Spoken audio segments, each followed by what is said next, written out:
শিব নামটি জড়িয়ে আছে হিন্দু শৈব মানুষের অন্তরের বিশ্বাস ও অনুভূতিতে।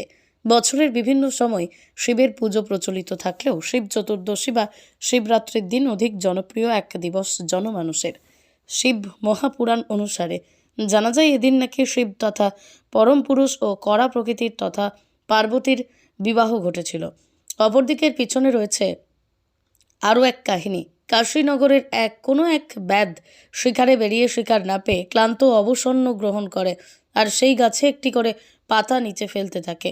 গাছের নিচেই ছিল একটি শিবলিঙ্গ আর নামটি ছিল বেলগাছ। দিনটি ছিল শিব চতুর্দশীর দিন। ব্যাধ ও ছিল উপবাসী। ব্যাধের ফেলা বেলপাতা আর চোখের জল গাছের নিচে থাকা শিবলিঙ্গে তার অজান্তেই পড়তে থাকে।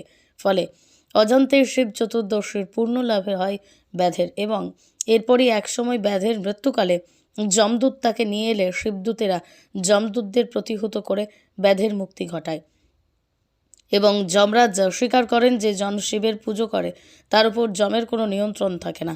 তারপর থেকেই নাকি মৃত্যুলোকে জুড়ে প্রচলিত হয় শিবরাত্রির ব্রত পালন। প্রাচীনকাল থেকে আজও সেই বিশ্বাস নিয়ে নিজেদের মঙ্গল কামনার্থে দেশ জুড়ে পালিত হয় মহাশিবরাত্রির উপবাস ব্রত পালন। সমান অংশীদার গ্রামগঞ্জ এমনই এক শিব মন্দির হল গঙ্গাজল ঘাটের কেশিয়ারা শিব মন্দির। প্রায় 3 শতাব্দী আগেই গ্রামে অধিকাংশ জুড়ে ছিল জঙ্গল। জঙ্গলের মাঝে আবির্ভাব ঘটে ভগবান শিবের। তারপর গড়ে ওঠে শিবের মন্দির।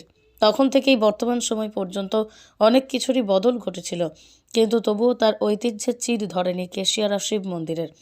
শিবরাত্রির পূর্ণ লগ্নে সকাল থেকে ভিড় দেখা গেল কেশিয়ারা শিব মন্দিরে। রাতভোর ও শিব নামে জমজমাট থাকলো কেশিয়ারা শিব মন্দির প্রাঙ্গণ। অনুযায়ী এই শিবরাত্রির দিনে বাবা ভোলেনাথ এবং মাতা পার্বতী বিবাহের বন্ধনে আবদ্ধ হয়েছিলেন, তাই এই দিনটা শিবরাত্রি হিসেবে পালন করা হয়। আর জানে মানে কেউ জানুক আর না জানুক, যদি কোনো ভক্ত এই দিন শিবরাত্রির ব্রত পালন করে সে অসীম ভাগ্যশালী হয় এবং বাবা ভোলেনাথের কৃপাপ্রাপ্ত হয়। মানে এমনকি এমন বর্ণনা আছে শিবপুরাণে, যদি কোনো ভক্ত এই দিন শিবরাত্রি ব্রত পালন করে তবে তাকে যমরাজের দূত পর্যন্ত স্পর্শ করতে পারে না। আর তাছাড়া একটা পৌরাণিক গল্প এর সঙ্গে আছে, শিবপুরাণে পাওয়া যায় একজন ব্যাধ যার সারাদিনের কাজ হচ্ছে কেবল শিকার করে তার পরিবারের পেট ভরা। তো একবার কী হয়েছিল, ওই ব্যাধ সারা দিন ঘুরে বেরিয়েছে কিন্তু কোনো শিকার পায়নি। রাত ঘনিয়ে গেছে, শিকার পায়নি। তখনও ভাবছে কীভাবে আমি আমার পরিবারের কাছে খাবার নিয়ে যাব। সে চিন্তায় একটা গাছের উপরে বসে সে চিন্তা করছে, আর গাছের উপরে বসে চোখের জল ফেলছে আর তার নিচে একটা শিবলিঙ্গ আছে।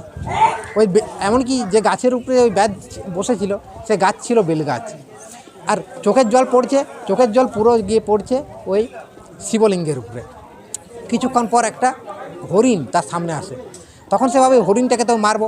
সেই ভাবার সাথে সাথে ও যখন ওর পিঠ থেকে যে বান বের করে মারার জন্য, যে বান বের করে, ও বানের আঘাতে কয়েকটা বেলপাতা ওই শিবলিঙ্গের উপরে পড়ে যায়। তার ফলে কি হয়, এমনকি ওর পিঠে কিছু একটু জল ছিল, জল আর বেলপাতা ওই শিবলিঙ্গের উপরে পড়ে যায়। তার ফলে কি হয় না, যে এক প্রহরের পুজো ওর কমপ্লিট হয়ে যায়। ওই এক প্রহরের পুজো কমপ্লিট করার কারণে ওই ব্যাধ যে সারা জীবন ধরে যে পাপ কর্ম করে গেছে, যে শিকার করে গেছে, সারা জীবন পাপ কর্ম করে গেছে, সে সব পাপ ধুয়ে যায়। এবং এমনকি তার ওই শুধুমাত্র ওইটুকু কাজ করার জন্য তার স্বর্গপ্রাপ্তি হয়। কিছু দর্শনার্থীদের ভিড় চোখে পড়ার মতো, যেমন ধরুন আজ আমি মোটামুটি ভোর বলবো সকাল 6টার সময় আমি এসেছি, তখন দেখছি পুরো ভিড়, প্রচুর দর্শনার্থীর ভিড়। যদিও ভিড়টা আরও রাতের দিকে আরও বেশি হবে, কারণ শিবরাত্রি তো রাত উপলক্ষে, রাত 8টার পর সেই ভিড়টা আরও বেশি হবে।